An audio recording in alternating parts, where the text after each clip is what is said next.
जय जगन्नाथ पिला माने आसनु देखिबा आजिर स्क्वायर रो ट्रिक। ओके 35 रो स्क्वायर 35 रो स्क्वायर कहले कोन होबो पिले यूनिट डिजिट रे जदी 5 अछि ताले हमें जानि छे लास्ट दीटा 25 रहइबा पई बाध्य। ता पूर्वरु कोन आसीबो पिले एठी जो नंबर रहिला ताकू तारो नेक्स्ट नंबर मींस 4 सहित मल्टीप्लाई कर दवा दैट विल बी 12।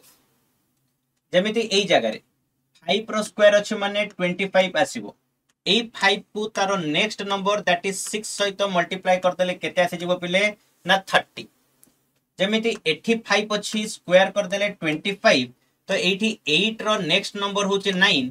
8 और 9 को जदी मल्टीप्लाई कर दवा 72। तो पिले तमो पई होमवर्क रहला 105 रो स्क्वायर केते होबो निश्चय कमेंट सेक्शन रे जणाइबो। आउ एमिति अमेजिंग तमरो कैलकुलेशन ट्रिक पई तमे प्रत्येक दिन सकाळ 9 रे जॉइन करि परिबो बैच रे यूट्यूब चैनल रे। अधिक किछि जानिबा पई आपण माने तळे दिया जायथिबा नंबर रे कांटेक्ट मध्य करि परिबे। धन्यवाद। जय जगन्नाथ।